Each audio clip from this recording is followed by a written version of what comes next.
Informasi berikut ini bagi sebagian orang mungkin tidak disukai, bagi sebagian orang mungkin tidak diperdulikan, bagi sebagian orang lagi bisa membuat Indonesia negatif citranya di mata dunia. Beberapa jam setelah Indonesia memutuskan memberikan suara dengan pernyataan no atau tidak mendukung R2P di sidang PBB, Lembaga Keuangan Dubai dan beberapa lembaga keuangan yang rencananya mendukung Indonesia Investment Authority atau SWF ala non-MMT menarik mundur dukungan mereka. Sehingga rencana besar SWF bisa gagal seperti rencana pemindahan ibu kota yang melambat bahkan berkesan mulai dilupakan oleh yang melakukan inisiasinya. Pastinya banyak yang tidak percaya bahwa keputusan keberangkatan haji di Indonesia ke Mekah yang sudah 2 tahun ini ditunda adalah keputusan politik. Juga ketika tim All England kita tidak dapat izin bertanding, ini masalah politik. Tapi banyak yang tidak percaya, alias kebijakan politik Indonesia kental miring ke satu sisi membuat sisi berlawanan mulai dalam tanda petik melakukan sesuatu unjuk kekuatan.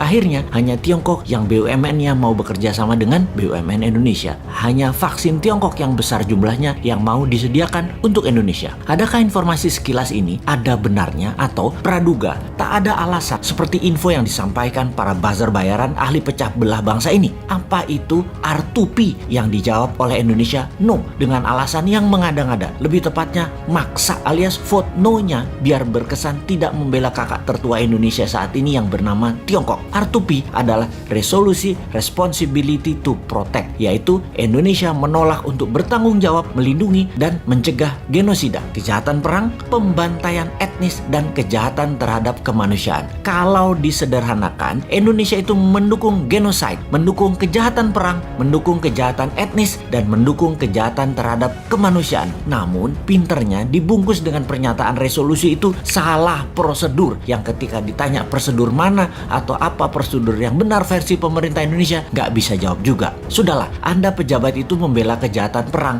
karena harus satu kata sama dengan Tiongkok. Sudahlah, ngaku aja. Singkat cerita, R2P resolusinya dimenangkan yang vote yes atau yang mendukung, atau mereka anti kejahatan perang, anti kejahatan kemanusiaan, di mana Indonesia dengan memvote no artinya Indonesia anti HAM. Indonesia bergabung dengan 15 negara yang vote no seperti Tiongkok, Rusia, Kuba, Suriah, Korea Utara. Keputusan no ini melawan 115 negara yang memvote yes seperti Jepang, Amerika, Timor Leste, Malaysia, Spanyol, New Zealand, Australia, Myanmar, Filipina, dan lain sebagainya. Alias di regional, keputusan no Indonesia sejalan dengan keputusan kakak tertua Tiongkok yang berbeda dengan keputusan negara tetangga Indonesia seperti Australia, Papua Nugini, Timur Timur, Malaysia, dan Filipina. Hebat keputusan yang berani sekali itu. Ini sudah menunjukkan Indonesia nggak kompak dengan ASEAN dan regional tetangganya. Oke lah, apapun itu semuanya sudah diputuskan dalam politik luar negeri. Dan inilah yang jadi masalah ketika kebijakan negara beda dengan mainstream atau jalur utama. Jadi berhaji dilarang, mudah-mudahan bukan pesanan Amerika ke Saudi ya. Benar-benar mudah-mudahan karena alasan lain. Seperti apa? Duit hajinya nggak ada misalnya. Kepake sama proyek apa gitu. Ya mudah-mudahan bukan tekanan negara lain. Gawat soalnya kalau itu artinya. Jadi ketika banyak negara tarik diri, tidak kasih investasi ke proyek Indonesia, bukan karena tekanan negara superpower, tapi memang proyek investasinya